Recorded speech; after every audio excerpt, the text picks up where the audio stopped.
Why are we addicted to social media? Because it's either that or like I do homework. Yeah. So I think between that and homework, it's like, oh, it's very stimulating. It's like taking a break. I can like spend 3 hours on Instagram. I just lie on my bed. Like, So, how to deal with imposter syndrome?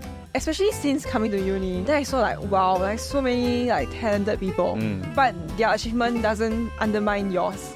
So you can't remind yourself like what you have accomplished. We were answering quite tough questions, I would say. But I think you've somehow turned it into a very positive episode. It must be you, you're naturally positive.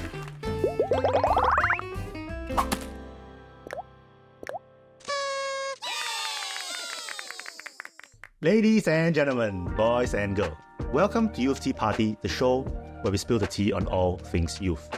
We're not a political party and have no interest in running for office.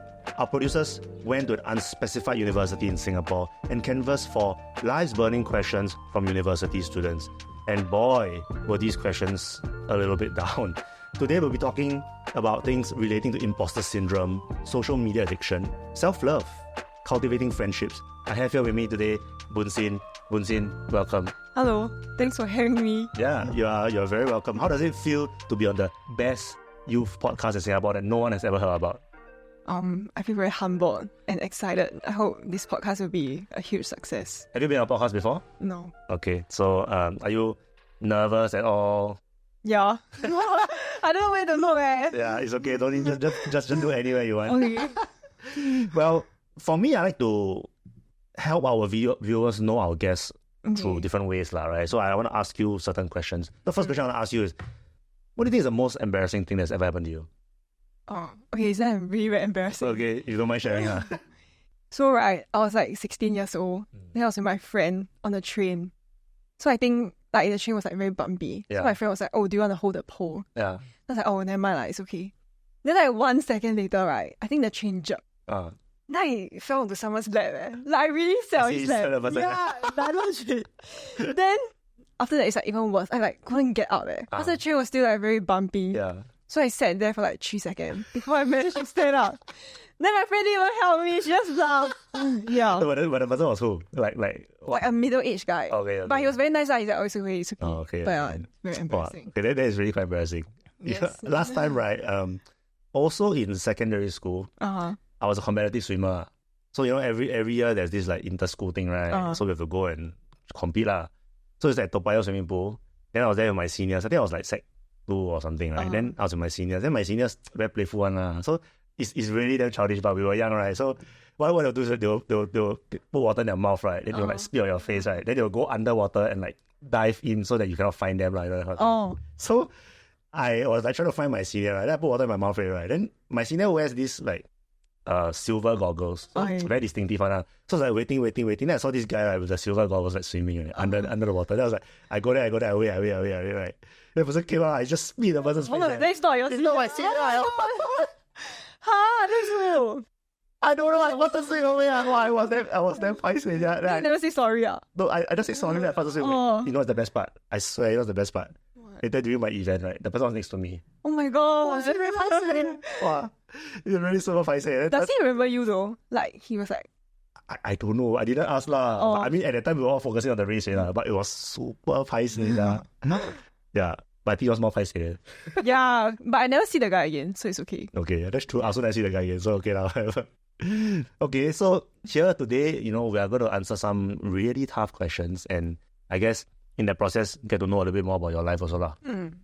First question, social media addiction, right? Someone asks, why are we addicted to social media? Before we answer that, would you say that you are addicted to social media? Yeah, I think my screen time is quite bad. It's quite bad. And okay. Like the things that I use most is like Instagram and YouTube. And I recently deleted TikTok because like, yeah, too much. Okay, what's the difference between like TikTok and Instagram? So if you have Instagram, maybe why do you use TikTok? Just curious. Oh, because for Instagram, I like to scroll accounts, like photography accounts. Okay.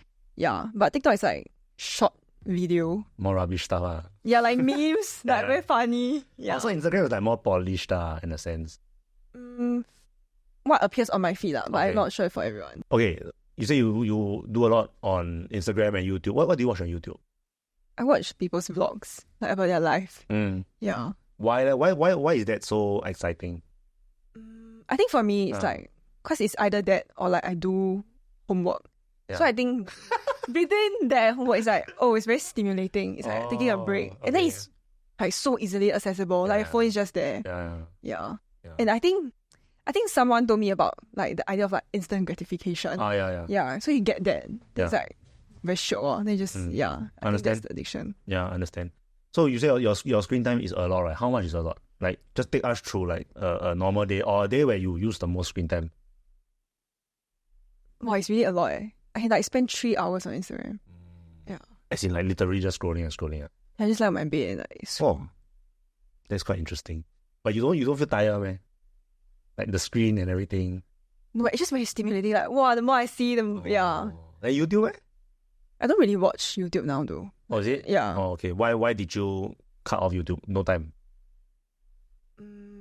Boring. Like, I got sick of it. Oh, really? So you just mentioned that you like all these vlogs. People's vlogs, then boring already.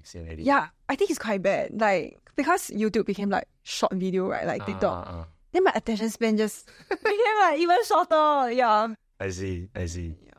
Okay. So why do you think that you are, addicted to social media, or you spend so much time on social media? So you say something about instant gratification, and just having a break. Mm-hmm. But is it really just that, or do you think there's something more to it? What do you think? Like, what do your friends say? What do you think about this? Be like easy way to avoid the things that you don't want to do. Oh, really? Yeah. Like, the assignment very sian, very boring. Yeah. Do you have friends that like very, very minimally use social media? Yeah, I have friends who deleted their accounts.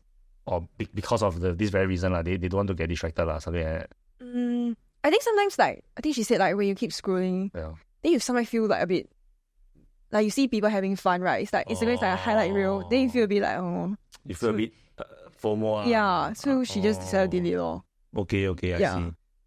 Yeah, no, I think it's very interesting. I think with social media and like with the very high levels of workload for university student, right? Sometimes, I think something's got to give lah. And I mean, I'm glad to hear that you stopped YouTube for a while.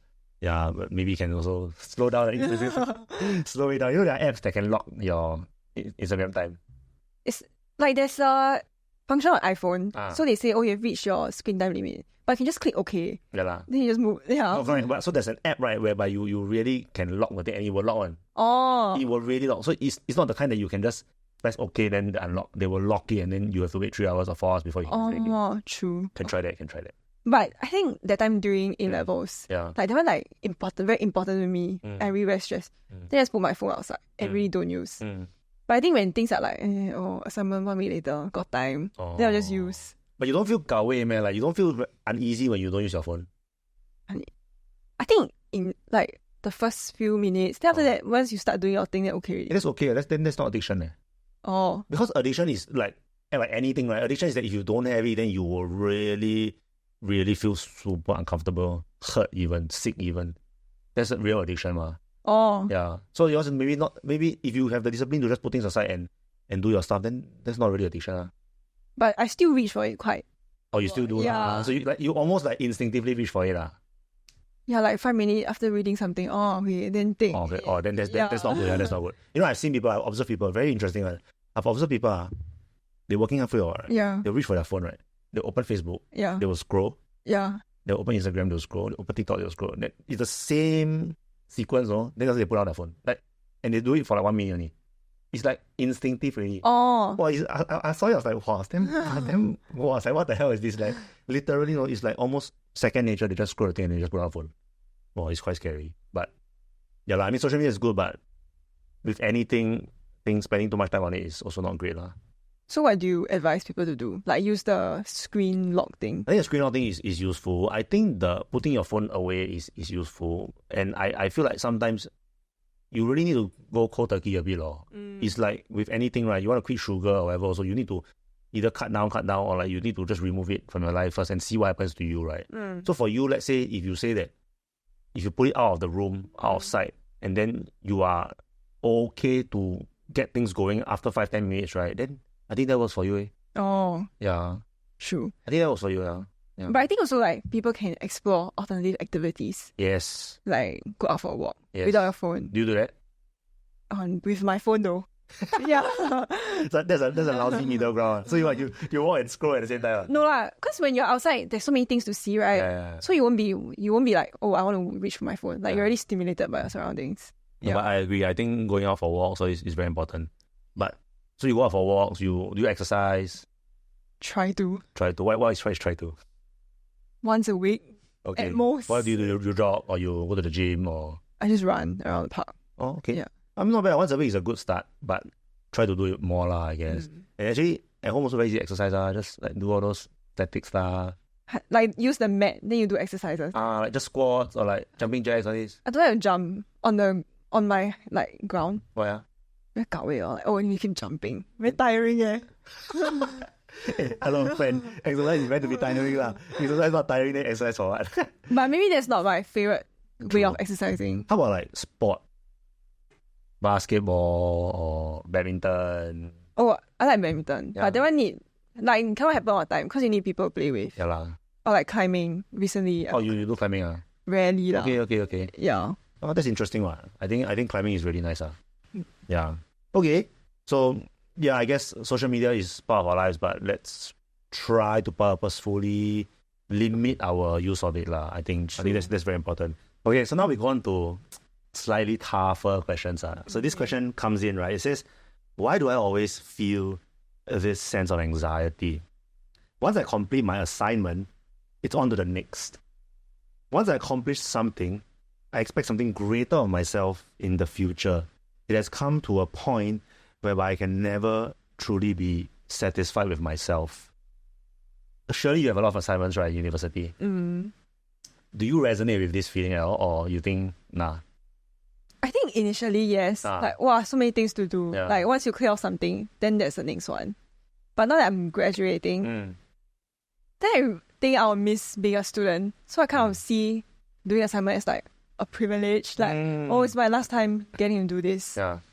Or I think I talked to my friend before. Like, another thing that he said was, like, try to frame things as like a form of fun. So, yeah, then you'll feel less dreadful. Yeah. About the things that you're doing, if you find the fun in it. Okay. Yeah. How do you find the fun? Okay, so some assignments are more fun lah, naturally, right? You maybe go out and speak to people, or you do video or whatever, right? More fun. But how do you find the fun in something, say, very, very highly academic, right? You say you have to write this super academic essay. How do you find the fun in that? I think that one takes like, just enjoy it. But you can enjoy it better when... Maybe some people do it better with friends.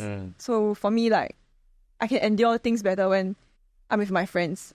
Yeah. Or I am in the library. Then I see other people like suffering. Yeah. Then I'll suffer together. Wait, so you when you do assignments, you like to do it in groups? As in like not group project, but like doing it in the presence of other people? I think so. Oh really? Yeah. You find it like easier to do? Yeah, I cannot be alone at home doing. I will get When I was a student, right, I must do assignments alone. I cannot be in the same room as anyone else. Really? Huh? Why? Because I will start to like talk to a person or like look at a person, that kind of. Oh. I get very easily distracted by people around me. Oh, okay. Yeah. So I have to be alone. But I don't have to be like with friends though. Like I can go to a cafe and be like alone doing that. Okay. Yeah. Also, you do your assignments like outside most of the time. Yeah, I can't be at home. Oh. Nothing gets done. Oh, that's so interesting. Okay. Because we are completely different. I don't think I've ever done work outside in my life. Really? Yeah. It's like a vibe. You feel like a main character. Really? But you're at home alone, also main character. You're the only character. But nobody look at you, then you don't feel like a main character. Oh, so you want me to look at you when you do assignment? Okay. Like you feel like people looking at you, but actually nobody cares. Okay, I see. So when you do an assignment and you submit it, right? Once you submit it, right, do you feel like very anxious to wait for the grade, or you don't care already, like whatever? Okay, if I did my best, then I feel very happy, like wow, I did my best. Okay. But if I didn't, then I had to submit because of like time constraint. Then I feel like, damn it, yeah. But would that affect you like for days and all that stuff? Not really. Like there's so many things to look forward to. Yeah. Don't get so hung up. That's good. I think that's a really, really good mentality, because there's some people like they make one mistake, then they harp over it for like a long time and it gets them down. It's very sad lah, but I think your approach is very good. Because I think I make too many mistakes. Like, okay, well, like that. You think I never make mistakes, man? I think a lot of people make a lot of mistakes in their life. It's just that they don't show you. And I think it's completely normal to make mistakes. So how do you react? Let's say you put in a lot of effort for your assignment, right? You think that, wow, this assignment, so proud of it. You didn't do well. How will you react? Like if I didn't do well? Yeah. Like, but if I can get like feedback on why I didn't do well, then I resonate with like, I feel like, the marker makes sense. Then okay. What if you feel like the marker didn't make sense? Like, this is unfair and everything. What will you do? It's like, that's life. Just, let it move on. You won't like go and have a chat with the marker and everything? Where? Why do you think no? Like, you won't like want to clarify, man. I say, can I just explain? Or can I just understand like why you wrote it like that? What you said? Why you give this kind of feedback? Maybe in my heart, but I won't actually do it. Why? Like, is it because like I don't know, paiseh or what? Okay, like the most recent one is some assignment, but the marker is like not my TA. It's like a prof. Okay, what's wrong? Then maybe I should ask her. I think you should. I mean, I don't think there's anything wrong with just like genuinely asking like, can I have more elaboration on this feedback? And like, how can I improve? I think it's very, very normal. I think too many university students they don't ask. Like for feedback. But I feel like I can get why. Because like in secondary school or JC, like you see your teachers a lot. Yeah. It's very easy to reach there and ask them. Yeah. But I think you need to make that effort. Correct. I think, maybe but I think it's still important to make that effort. Yeah, I think that's one piece of advice that I'll give to people. Like, make the effort to connect with your professors and everything. And I think you'll learn a lot more. You'll get to learn a lot more from them. True. Yeah. Okay. So, no, I mean, I really like your approach, and I think people can learn from your approach. Not getting too hung up over things, I think that's very important. In life, sometimes we do well, sometimes we don't know. I mean, it is what it is, right? Okay. Second question from this list, right? Someone says, how to deal with imposter syndrome when everyone around me is doing really well and I feel bad about myself. Do you think you have any imposter syndrome? Yeah, I think it used to be, especially since coming to uni. Then I saw like, wow, like so many like talented people. But I think it translated to become like, I think firstly understand that everyone feels the same way. Like everyone feels, and people only post the good side about themselves. Like when you scroll LinkedIn or social media, like wow. Yeah. But like their achievement doesn't undermine yours. So kind of remind yourself like what you have accomplished. Do you? I want to be a bit controversial here. Do you really believe that, or are you just saying it for the cameras? Their achievements don't undermine yours. So do you really feel like that on an everyday basis? Like sometimes I would feel I think for me it's like I look at my friends that I really inspired by. Then kind of look at if that's something I want to achieve. And like learn from them. Not really. Don't look at it as like comparison, but more of like, how can I learn from them? It is very good. Like genuinely very, very good. I'm curious, right? Like, give me an example of someone that you're inspired by, and what is this person's characteristics or traits that you want to learn or emulate? I don't think there's like one person, but more like different friends have different things out. Just give me a few examples, So I have this friend. She's like really, very smart. Okay. Yeah, but like she's so humble. I feel like some people, they try to show that they're very smart. But she's like really, very humble, and she like does her best for every piece of assignment. And like the reason why she want to do her best is just she want to do her best, not because like she want to get good grades or anything. And she like genuinely wants to learn. Then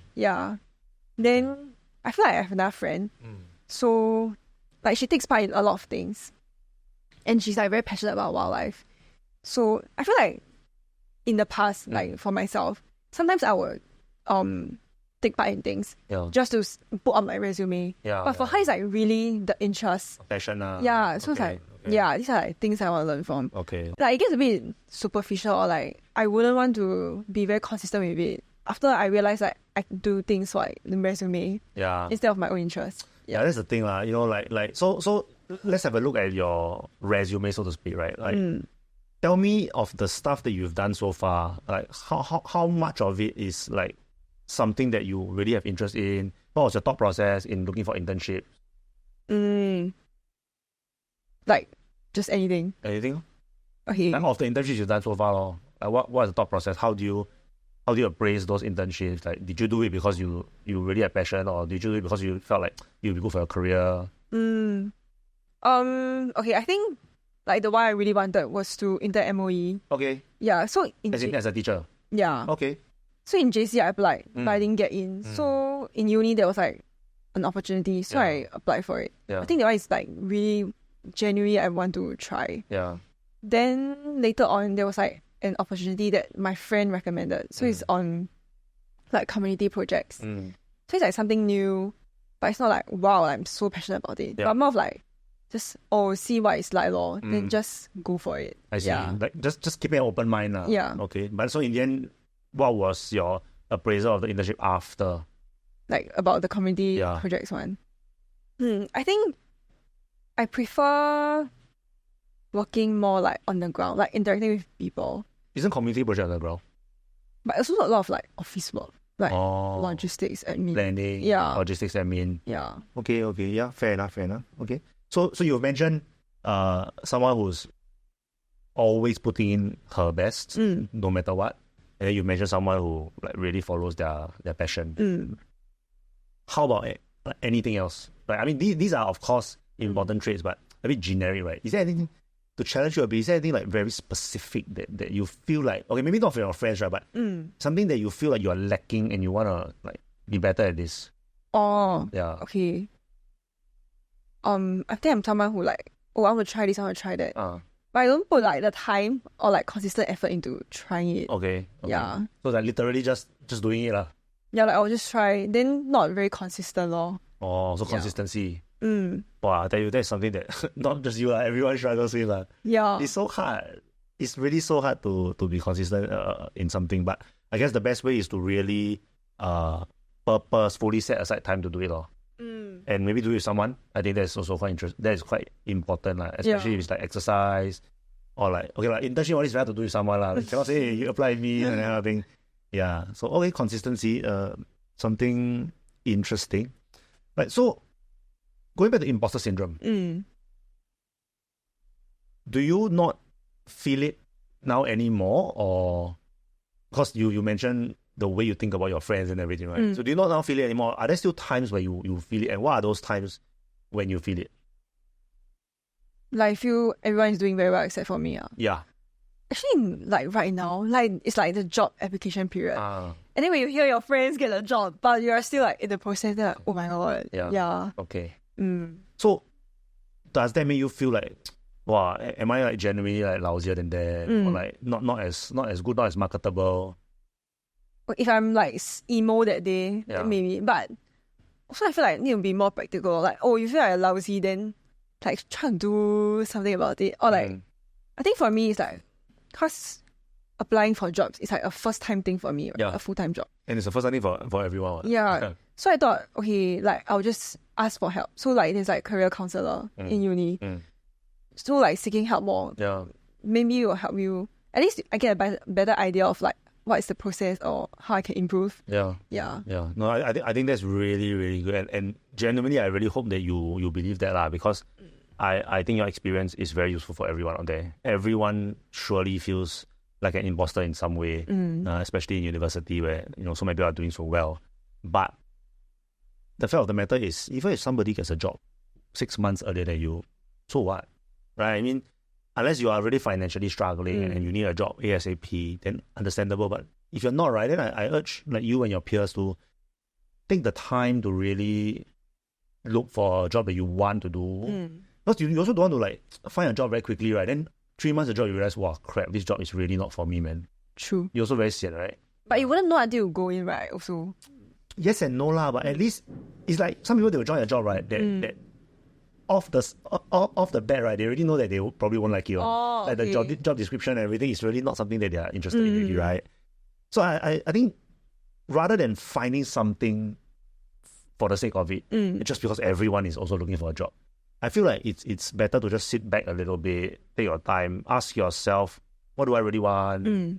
what's interesting, you know, and then apply for jobs that are more specifically targeted to your aspirations lah. Then, True. Of course, there's always a chance that you go in. What looked like a dream job on paper is actually rubbish, right? But at least the chances of that happening is less lah, because at least the JD is something that resonates with you, ma. Okay. Next one. It gets worse and worse. Someone says, how to come to terms that I'm just an ordinary person who exists with no particular strengths and talents, right? Yeah, with many shortcomings. I feel like I'm never good enough as a student, worker, friend, and child every day. So we've talked a little bit about strengths and weaknesses already, right? So you mentioned that your greatest weakness is consistency, right? Are you now still in the mode whereby on some days, right, you'll feel like, oh, I'm just not good enough lah? Or do you think you've really already properly overcome that fact and like, you know, the mindset is just, oh yeah, just keep moving. Or what do you think? Are there days that you still regress, you know, back to those? Sure. I think now, because I'm quite busy, so every day I'm doing something, so I don't feel that. Yeah. But I have this like impending fear of after I graduate. Okay. So there's no more structure in my life. Then it's very easy to fall back into the routine of like, oh shit, I'm not doing anything. So I'm quite scared of that. Yeah, but now less. Okay, because there's just no time to think lah. Yeah. Understand. So when it comes to like, you know, balancing your identities as a student, as someone who you're not like interning or working during the semester, right? No. Okay, yeah. So that aside for now.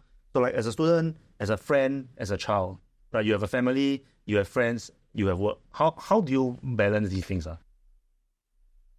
As a child, I think the role that I'm doing the worst is as a child. Oh dear. Like, I just focus on my work. Okay. And because I go back to home quite late, so I do work with my friends. So I guess that's the friends part. Yeah. So, when you say as a child that's your worst role, what do you think personally for you, right? Is the what should you be doing as a child that constitutes being a good child, so to speak? Right. Actually, there's something I ask myself also. Like, because I see my parents every day, ma. Yeah. Then to me, it's like, oh, it's just a routine. Okay. But I never think like, oh, how can I be a good child? Yeah. But do you have a good relationship with your parents? Not bad. Not bad. Yeah. Okay. Do you talk often? I know Asian parents don't talk that much. I don't know. Do your parents talk to you? Do you all have conversations? Like during dinner lor, then they will ask lor. Oh. Yeah. Okay. But other than the usual, like, oh, you know, house school, this and that, like, do you have more like specialized conversations?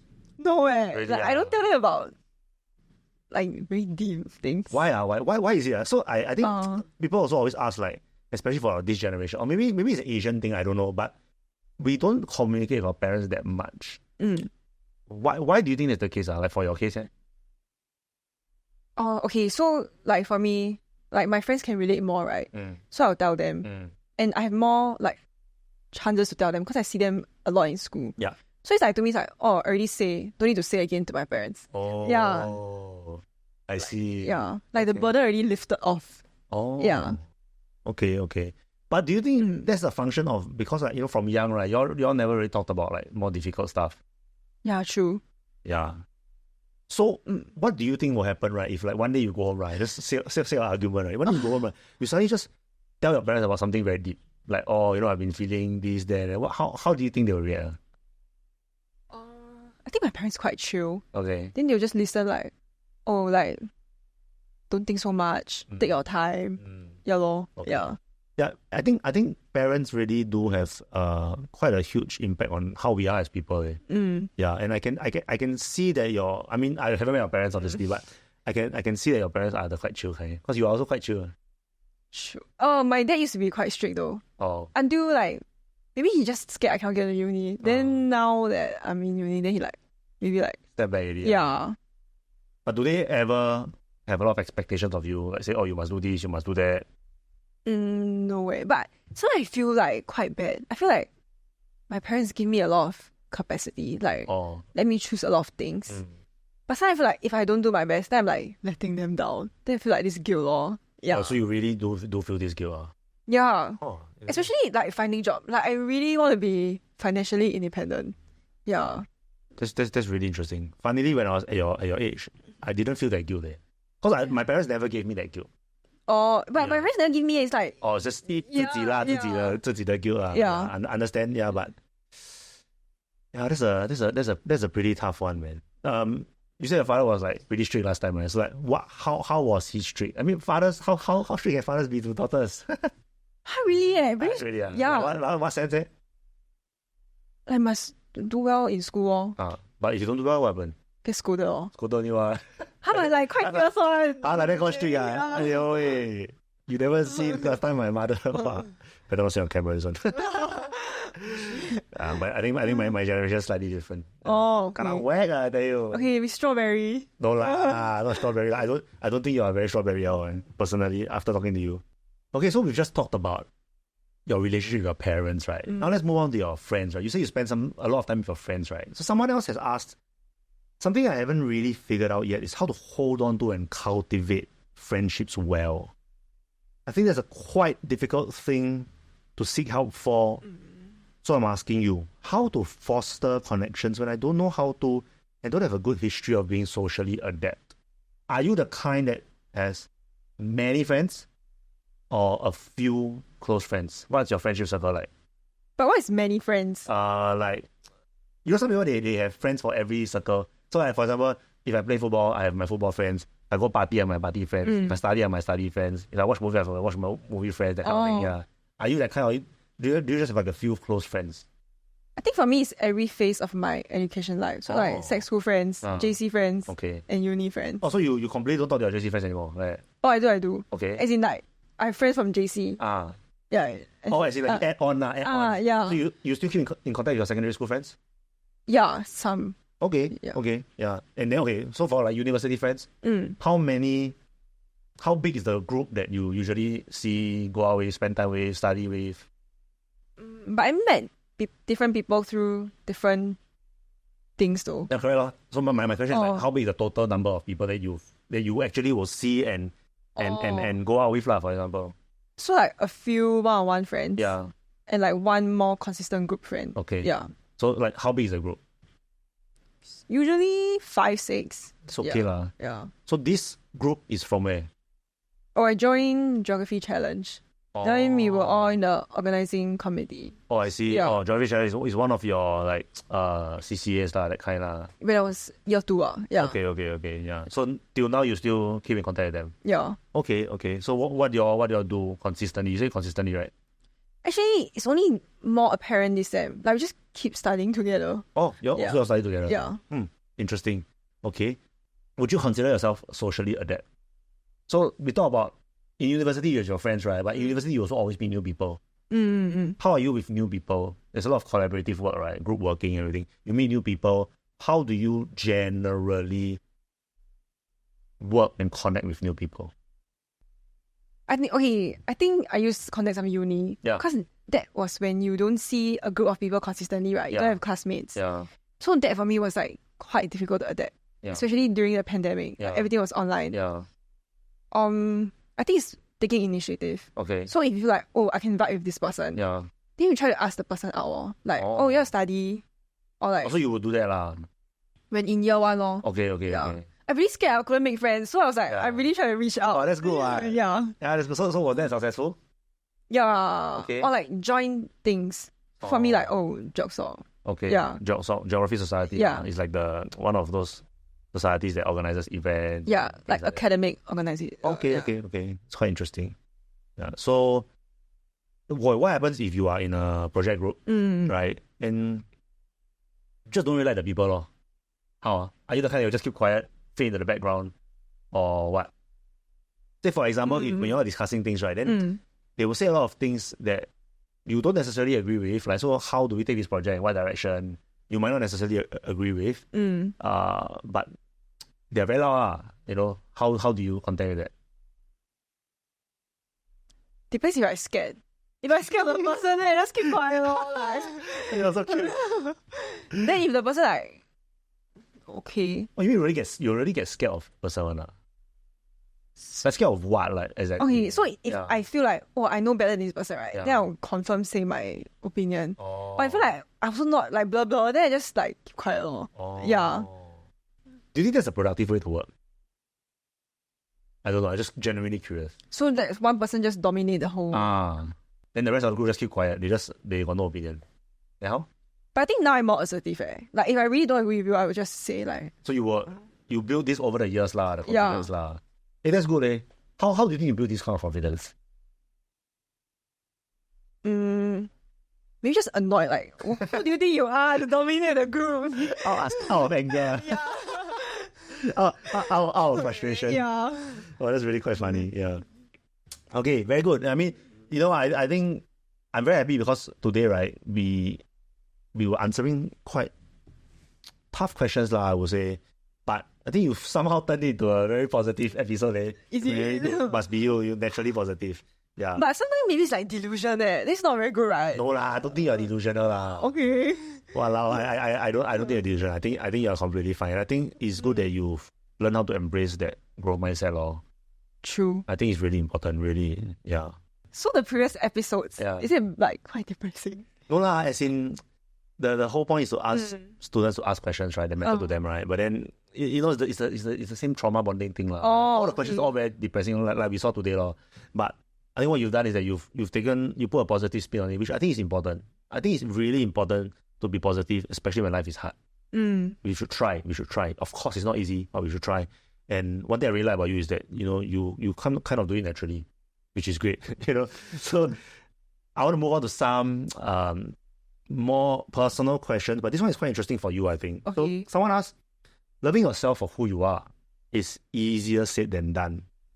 How can I strike a balance to turning to others for support and drawing on your own willpower and mindset? So we've already talked about the balance between like yourself and like your friends, family, and everything. Right? Let's talk about loving yourself, right?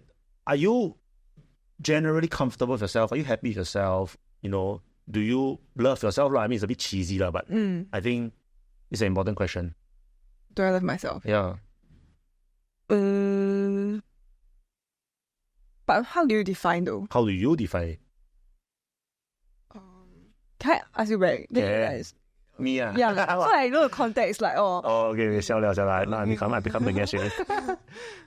Yeah, I mean, like others, I also go through times where I feel bad about myself and everything. I tell one story, right? It's really quite interesting. So I work somewhere where there's a lot of like Zai people also lah, good people also, right? And then some weeks ago, right, I won a global award for my work, which on hindsight is something to be really proud of. It's really not easy to win, right? But it was my first thought when I received news I won that award. Serious one. It was okay lor. Like my colleagues also like won this award before. Oh, okay. It's like it's very sad lah. Yeah. Like, I think back, I was like, oh my god, what's wrong with me? Like I've worked so hard to achieve something, and now that I've achieved it, my first thought is like, other people also do before already. But it's nothing special. But it's not. It's something special. And I think I've learned to celebrate the little wins also. Is very important, especially when you are in a context where everyone is very good. And I'm sure a lot of youth, especially university students, feel like that, right? Like you were saying, university is so tough. But we all have little wins here and there. We should celebrate them. It doesn't matter whether it's grades or something else. Even like little wins in your life. So for me, that's one way of loving yourself, or like broadening the bar for what achievement is, right? And even if you achieve something small, it's still an achievement, right? You just be happy with it, or you stop comparing yourself to some kind of ultimate benchmark. Because for me, everyone's benchmarks are different. Yeah, so that is my definition. How about yours? Oh, okay. I think it's hard to love myself when I feel like I'm not being responsible enough. Or I don't, I never try my best. Then why, right? Like, I'm responsible for myself, but I'm not doing my best for my own future. But then, but also like, I know there are times when like, I really don't feel like showing up, but I did. Or like times are very tough, but I really like never give up. Just try. Then I think these are things that kind of built my confidence and love for myself. Yeah. No, I that's like the realest thing that I've heard in a while. No, it's true, and it touches me because we all go through really tough things, ma. And what you just said, right? Like really just showing up when you don't want to. Just trying, even if you know you're going to fail, or even if you know the result's not going to be so good. It's really hard to do, you know. And I think people need to just learn that just trying is very important. And many times in life, even those really successful people, they start out just trying. They really won't know whether they're going to succeed or not. A lot of them, they won't even know what success looks like. For people starting like startups, for example, right, do small things for themselves, they don't often know what the end product is on. Even if you like create this like super nice business plan and everything, right, I tell you 9 out of 10 times, or even 10 out of 10 times, your outcome is going to be different from what you produce in the business plan. So this metaphor for life, right, is the same. You know, you have this dream job. Some people don't even have a dream job. They don't know what's their dream job. They don't know what is this, don't know what is that. Don't really know what they want. But they are not even willing to go out and try to find it. But I think seeing that you are willing to, right, and you are cutting yourself some slack for it, right, I find it very heartening. Hey everyone, we're so humbled by all the love you've given us thus far. Please continue to like, share and subscribe, and we'll give you even better content. See ya!